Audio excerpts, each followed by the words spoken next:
નમસ્તે મિત્રો, અમારી યુટ્યુબ ચેનલ ટ્યુશન વિથ એડી સરમાં આપ સર્વેનું સ્વાગત છે। જો હજી સુધી તમે અમારી ચેનલ સબસ્ક્રાઇબ ન કરી હોય તો tuition with A D sir subscribe કરી લેજો અને તમને સ્ક્રીન પર દેખાય છે એવું અમારું પેજ હશે તો એ ચેનલ અમારી સબસ્ક્રાઇબ કરી લેજો। અમારા વિડીયો લાઇક કરજો, શેર કરજો અને કમેન્ટ કરજો। અને હજી સુધી જો તમે તમારા મિત્રોને શેર ન કર્યું હોય તો શેર કરી દેજો।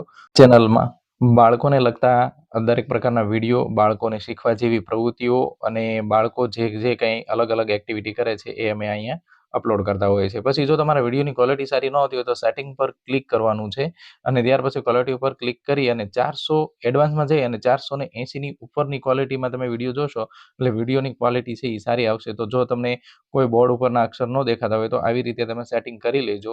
Thank you so much. ચાલો ધોરણ 6 અહીંયા ધ્યાન હવે છેલ્લે આપણે કંઈક થોડાક પ્રશ્નો કર્યા હતા વિજ્ઞાનના યુનિટ 1 ના સ્વાધ્યાયના પ્રશ્નો લગભગ બધા થઈ ગયા। 4 પ્રશ્નો લખાયા હતા છેલ્લે, લખ્યા છે બધાએ। અને હવે આપણે થોડુંક ટેસ્ટને અનુલક્ષીને લખી લઈએ તો જેમાં પહેલો પ્રશ્ન આમ ગણો તો છે કે વિકલ્પો, જેમાં પહેલો વિકલ્પ છે કે સામાન્ય રીતે કયા રાજ્યના લોકોનો મુખ્ય ખોરાક ભાત,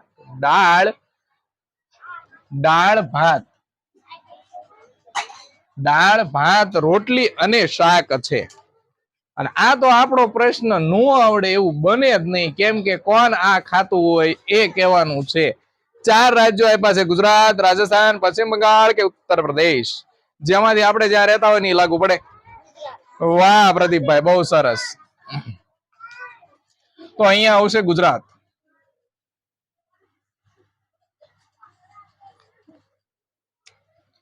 એ ગુજરાત। નંબર 2 કે ભાત રાંધવા માટે કઈ સામગ્રી અથવા કઈ ખાદ્ય સામગ્રી જરૂરી છે। તમે ઘરે ભાત બનાવતા હોય તો આ 4 ઓપ્શન માંથી શેનો તમે ઉપયોગ કરો? ચોખા અને દાળનો ઉપયોગ કરો, ચોખા અને પાણીનો ઉપયોગ કરો, ઘઉં પાણીનો ઉપયોગ કરે કે ચોખા અને મીઠાનો ઉપયોગ કરો? આ 4 ઓપ્શન છે એમાંથી કોઈ પણ એક ઓપ્શન લાગુ પડે છે। ગર્લ્સ ને બધાને આવડવું પડે। તેજલબેન, કિંજલબેન કેમ નથી આવડતું? પરી તમે ઘરે નથી રાંધતા ભાત? નિકિતાબેન ચોખા અને દાળ કરો ને તો એ દાળ ભાત બને, દાળ ભાત નથી કીધું। પછી એક હારે 2 જવાબ નહીં દેવાના, પછી બીજાને ચાન્સ આપવાનો।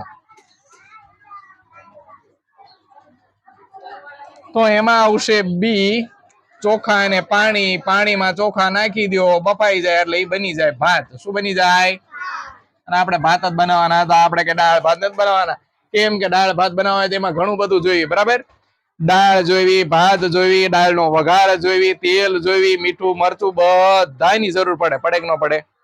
એટલા માટે આપણને ટૂંકું ટચ પૂછું, ખાલી ભાત જ રાંધવાના, દાળ નહીં, ખાલી ભાત ખાવાના છે। ભાવે તોય ભલે, નો ભાવે તોય ભલે, ખાવાના છે। પ્રશ્ન 3 નીચેના પૈકી કયો ખાદ્ય પદાર્થ એવો છે કે જે વનસ્પતિ પેદાશ છે, એટલે કે વનસ્પતિ છે? કયું? મધ, ઘી, સરસવ કે દૂધ? મધ, ઘી, સરસવ કે દૂધ? મિત્તલબેન સરસવ, કેમ કે સરસવ એક વનસ્પતિ છે એટલે વનસ્પતિ પેદાશમાં એને લઈ શકાય। સરસવ। પછી છે નીચેના પૈકી કયો ખાદ્ય પદાર્થ પ્રાણીજ પેદાશ છે, એટલે કે પ્રાણીમાંથી આપણને મળતું હોય એવું કયું છે? રાજમા, મીઠું, મસાલા કે માખણ? બહુ લગાડે બધા હો ભાઈ, એટલે એ અમારે 5મા વાળાને આવડી ગયું। જો જાનવી બેન, વાહ ભાઈ વાહ। જો બોલજો 5મા વાળા શું કેસ? ના નહીં, આમ જોવે છે એટલે આવડી જશે। બોલ ને, રેલગાડી વહી જાય। મને નથી ખબર, તમારે કહેવાનું છે। બોલો પ્રદીપભાઈ। માખણ। અને જેને હમણાં જવાબ આપ્યો રાજમા, રાજમા એમાંથી થોડું બને? કયું પ્રાણી રાજમા આપે? નીચેના પૈકી કયો કયો પદાર્થ વનસ્પતિ પેદાશ નથી અને પ્રાણી પેદાશ નથી? 2 માંથી એક કઈમાં નો આવે એવું કોણ છે? વનસ્પતિ કોને પ્રાણી કોને કહેવાય એ તો ખબર છે ને?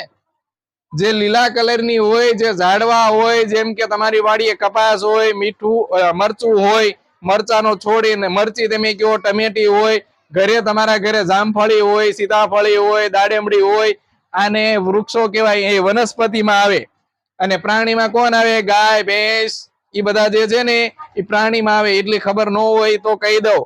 પછી આ રાજમામાં તમારે ભૂલ થઈ જાય પાછી બગાસાકામાં. શું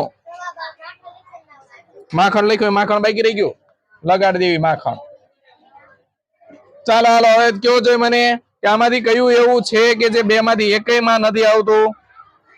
ખાંડ શેની બને, મીઠું શેનું બને, મધ શેનું બને, મરચું શેનું બને, એ વિચારો એટલે તમને આવડી જશે. એટલો અઘરો પ્રશ્ન નથી. પાછળ વાળાને કોઈને મેં પૂછ્યું નથી ને અવાજ નો આવવો પડે મને. હાર્દિકભાઈ જોરથી. મરચાનું તો વનસ્પતિ કહેવાય ને, ઝાડવું તો થાય. અત્યારે તો હું એના ઉદાહરણ આપી રહ્યો. મીઠું એવું છે કે જેનું નો વનસ્પતિ, એની નથી કોઈ વનસ્પતિ, નથી કોઈ પ્રાણી આપતું, એટલે મીઠું આવે. ખાંડ છે એ શેમાંથી બને? શેરડીમાંથી. શેરડી વનસ્પતિ છે. મધ શેમાંથી બને? તો કે માખીઓ બનાવે. એટલે એ આમ ગણે તો પ્રાણી જ પેદાશ છે. અને મરચું છે એ વનસ્પતિમાંથી આપણને મળે. એનું ઝાડવું હોય, જેનું ઝાડવું હોય એ વનસ્પતિ હોય, જેને 4 પગ હોય એ પ્રાણી હોય. એટલી તમને ખબર હોવી જોઈએ. મીઠું ક્યાંયથી પેદા ન થાય. મીઠું ક્યાંથી મળે એ કયો જોઈએ મને? મીઠું તમને ક્યાંથી મળે? મીઠું એટલે નમક.